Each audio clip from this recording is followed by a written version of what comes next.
Last video में हमने देखा था कि रिच माइंडसेट और पुअर माइंडसेट के बीच में डिफरेंस क्या है। पुअर माइंडसेट वाले लोग सबसे पहले अपने लिए कंफर्ट वाली चीजें खरीदते हैं, शो वाली चीजें खरीदते हैं, जैसे कि महंगे कपड़े, जूते, घड़ी, मोबाइल या फिर कार। अगर उनके पास पैसे नहीं है तो सिर्फ दिखावे के लिए वो ये सारी चीजें लोन पर खरीद लेंगे, इसलिए इनके पास कभी पैसे ही नहीं बचते एसेट्स क्रिएट करने के लिए। लेकिन रिच माइंडसेट वाले लोग सबसे पहले अपने लिए एसेट्स बनाते हैं, ऐसी चीजें बनाते हैं जिससे उनके पास पैसे आए और उसके बाद अपने लिए कोई कंफर्ट वाली चीजें खरीदते हैं। मगर अब सवाल ये आता है कि हम एसेट्स कैसे बनाएं? क्या इसका भी प्रॉपर फॉर्मेट है? तो इसका जवाब हाँ है। मैं आपको ये कॉन्सेप्ट समझाने के लिए 2 बुक्स का सहारा लूंगा। सबसे पहली बुक है रॉबर्ट कियोसाकी की कैश फ्लो क्वाड्रेंट और दूसरी है ई मिथ रिविजिटेड। तो आइए स्टार्ट करते हैं। रॉबर्ट कियोसाकी कहते हैं कि दुनिया में सिर्फ 4 टाइप के लोग हैं, ई, बी, एस और आई, और इनको हम एक क्वाड्रेंट में दिखा सकते हैं। कोई भी आदमी कितने पैसे कमाएगा, उसके पास कितना फ्री टाइम होगा, वो डिपेंड करता है कि वो कौन से क्वाड्रेंट में है, क्योंकि इन चारों लोगों की सोच बिल्कुल डिफरेंट है। क्वाड्रेंट के लेफ्ट साइड में आते हैं ई यानी एम्प्लॉय और एस यानी सेल्फ एम्प्लॉयड। ये वो लोग हैं जो पैसे को टाइम के साथ एक्सचेंज करते हैं।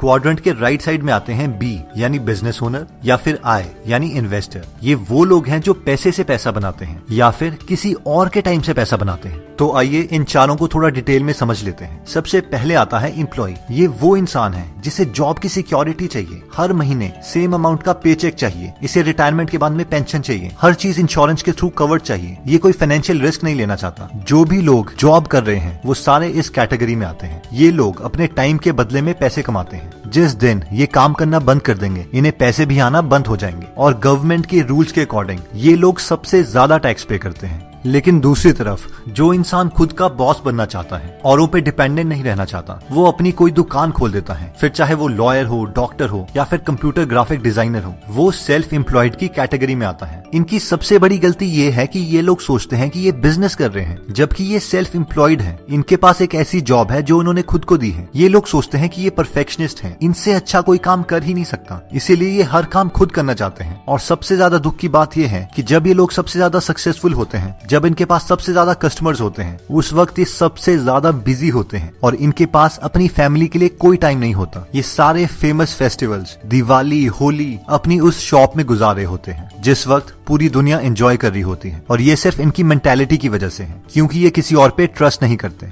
नेक्स्ट आता है आई यानी इन्वेस्टर। इन्वेस्टर वो लोग हैं जो अपना एक्स्ट्रा पैसा औरों के बिजनेस में लगाते हैं ताकि उन्हें काम ना करना पड़े। इनके पास सबसे ज्यादा फ्री टाइम होता है। मान लीजिए कि कल को आप फेसबुक के, जियो के, गूगल के शेयर्स खरीद लेते हैं और उन शेयर्स की वैल्यू बढ़ जाती है, तो आप इस कैटेगरी में आते हैं। लेकिन अगर हम एक इन्वेस्टर बनना चाहते हैं तो सबसे पहले हमें अपने आप को इस फील्ड में एजुकेट करना पड़ेगा। नेक्स्ट आता है बी यानी बिजनेस ओनर। अगर आप अपना बिजनेस इस तरीके से बनाते हैं कि उसमें आपकी जरूरत ना पड़े, तो आप इस कैटेगरी में आते हैं। ये लोग अपना काम ज्यादा से ज्यादा दूसरों से करवाते हैं और ये सब बहुत ही सिस्टमैटिक मैनर में होता है। अगर ये लंबी छुट्टी पर भी चले जाएं, बीमार भी पड़ जाएं, तो भी इनके बिजनेस में कोई फर्क नहीं पड़ेगा। इनका परफेक्ट एग्जांपल आता है मुकेश अंबानी, रतन टाटा एक्सेट्रा। ऐसे लोग आप छोटे बिजनेसेस में अपनी लोकल मार्केट में भी देख सकते हैं, जिन्होंने अपना बिजनेस इस तरीके से क्रिएट किया है कि उसमें इनकी जरूरत ना पड़े।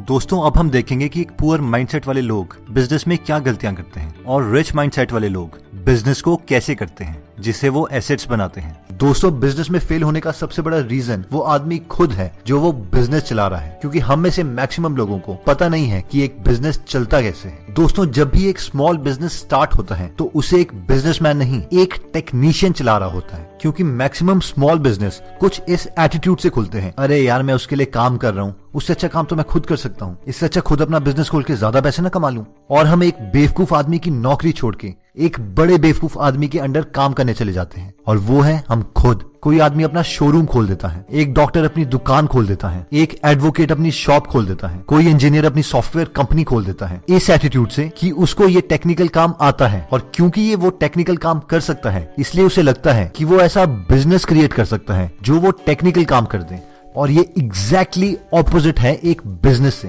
क्योंकि अगर वो बिजनेस इसी सोच से खोला गया है तो वो एक बिजनेस नहीं है, हमने एक जॉब क्रिएट करी है खुद के लिए। We are not a businessman, we are self employed. और सबसे मजे की बात दोस्तों आपको पता है क्या है? हम लोग बहुत प्राउड होके बोलते हैं, अगर मैं नहीं हूंगा तो ये बिजनेस नहीं चलेगा। और अगर आप किसी भी रियल बिजनेसमैन से पूछ लो तो वो यही बोलेंगे कि वो बिजनेस एक रियल बिजनेस तब बनता है जब आपने अपने को उस सिस्टम से बाहर निकाल दिया है। अगर आपका बिजनेस आपके बिना नहीं चल सकता तो वो बिजनेस नहीं है, यू आर सेल्फ एम्प्लॉयड। लेकिन मैक्सिमम बिजनेस इस एटीट्यूड के साथ खुलते हैं कि हमें वो टेक्निकल काम आता है, और जबकि उस टेक्निकल काम का उस बिजनेस से कुछ लेना देना नहीं है। आप चाहे बड़े से बड़े लोगों के एग्जाम्पल्स ले लें। क्या स्टीव जॉब्स ने एप्पल के फोन्स खुद बनाए थे? बिल्कुल भी नहीं। वो तो एक प्रोग्रामर भी नहीं थे, ना ही एक हार्डवेयर इंजीनियर। उनकी एक विजन थी कि पूरी एप्पल की कंपनी किस तरीके से चलनी चाहिए और फाइनली उन्हें क्या अचीव करना है। और वो अचीव करने के लिए उन्हें जिन लोगों की जरूरत पड़ी, जिस टेक्नोलॉजी की जरूरत पड़ी, वो अपनी कंपनी में लाए और वो प्रोडक्ट अचीव किया और उसकी अच्छी मार्केटिंग के साथ एक नया ब्रांड क्रिएट किया। इवन की बिल गेट्स जिस सॉफ्टवेयर MS-DOS की वजह से अमीर हुए, वो उन्होंने किसी और से खरीदा था $50,000 में, and he created a business. और अगर हम इसे स्मॉल बिजनेसेस के साथ कंपेयर करें, मान लीजिए एक डेंटिस्ट है और वो अपने को एक बिजनेसमैन मानता है, तो वो सबसे ज्यादा सक्सेसफुल कब होगा? जब उसके पास सबसे ज्यादा क्लाइंट्स आएंगे। और जिस मूवमेंट पे उसके पास सबसे ज्यादा क्लाइंट्स आएंगे, उस मूवमेंट पे उसके पास सबसे कम टाइम होगा अपनी लाइफ एंजॉय करने का, और उस मूवमेंट में वो अपनी उस जॉब को, जिसे वो बिजनेस कह रहा है, सबसे ज्यादा नफरत करेगा। अगर आप जानना चाहते हैं कि आप एक बिजनेसमैन है या सेल्फ एम्प्लॉयड है, तो अपने से सिर्फ एक सवाल कीजिए कि क्या मैं इस बिजनेस को 6 महीने छोड़ के छुट्टियों पे जा सकता हूँ? और अगर इसका जवाब ना है, तो अभी आप सेल्फ एम्प्लॉयड हैं, ना कि बिजनेसमैन। क्योंकि बिजनेस वो है जिसे आपने अपने दिमाग से, बहुत अच्छे बिजनेस मॉडल से इस तरह से सेट किया हुआ है कि अगर आप 6 महीने उस बिजनेस को छोड़ के छुट्टियों पर भी चले जाएं, तो 6 महीने के बाद आपको वो बिजनेस पहले से बेटर मिलेगा। अब सवाल ये आता है कि ऐसा लेवल अचीव करने के लिए हमें क्या स्टेप्स उठाने पड़ेंगे। इसकी सबसे पहली रिक्वायरमेंट है कि हर वक्त आप अपने से एक बात पूछेंगे कि मैं अपने को इस बिजनेस से कैसे बाहर कर सकता हूँ, ताकि ये बिजनेस मेरे बिना भी चलता रहे। और दोस्तों, ये पॉसिबल है सिर्फ 2 चीजों से। पहले लोग, पीपल, या फिर सिस्टम्स। आप लोगों का एग्जाम्पल समझ सकते हैं मैकडोनल्ड के बिजनेस मॉडल से। मैकडोनल्ड का बिजनेस मॉडल इस तरीके से बनाया गया है कि हर काम को बहुत ज्यादा छोटे और सिंपल इंस्ट्रक्शंस में तोड़ा गया है, जिससे इवन 10th पास स्टूडेंट्स भी उसमें आते हैं तो विद इन 1 वीक वो ट्रेन होके उस बड़ी मशीन मैकडोनल्ड के अंदर घुस के मैकडोनल्ड के प्रोडक्ट तैयार कर सकते हैं। और अगर आपने नोटिस किया होगा तो मैकडोनल्ड का बर्गर, चाहे आप चंडीगढ़ में खाएं या दिल्ली में, वो एग्जैक्टली सेम होता है। क्या वो सेम आदमी ने बनाया है? नहीं, वो सेम तरीके से, सेम इंग्रेडिएंट से बनाया गया है, क्योंकि ये बिजनेस मॉडल बहुत स्ट्रॉन्ग है। दोस्तों, दूसरा तरीका जो आप इमेजिन कर सकते हैं वो है थ्रू सिस्टम्स, और ये ज्यादातर ऑनलाइन बिजनेसेस में यूज किया जाता है। मान लीजिए आपने एक बार मेहनत करके कोई वेबसाइट खोल दी है या कोई शॉपिफाई का अकाउंट क्रिएट कर दिया है। अब अगर रात के 3 बजे जब आप सो रहे हैं, उस वक्त भी कोई आपकी वेबसाइट पे आता है, तो भी वो आपका प्रोडक्ट या सर्विस ले सकता है और पेमेंट गेटवे के थ्रू आपको पेमेंट करके अपना प्रोडक्ट हासिल कर सकता है। तो दोस्तों, ये 2 मेथड्स हैं जिससे हम सेल्फ एम्प्लॉयड पोजीशन से एक एक्चुअल बिजनेसमैन बन सकते हैं।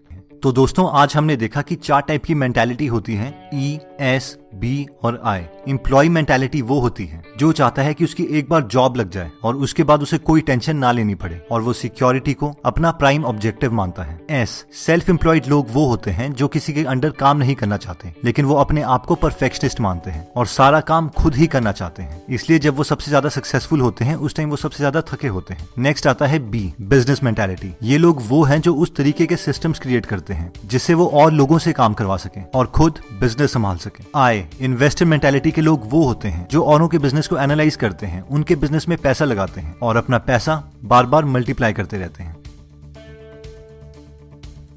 दोस्तों, कमेंट सेक्शन में आप बता सकते हैं कि आप नेक्स्ट वीडियो किस टॉपिक पर चाहते हैं, ताकि हमें भी फीडबैक मिले और उसी टॉपिक्स को हम कवर करें। इस चैनल को जरूर सब्सक्राइब कर लीजिए और बेल का बटन दबा दीजिए ताकि आप ऐसी नॉलेजेबल वीडियोस कभी मिस ना करें। और इस वीडियो को लाइक जरूर कीजिएगा ताकि हमारा कॉन्फिडेंस बढ़े।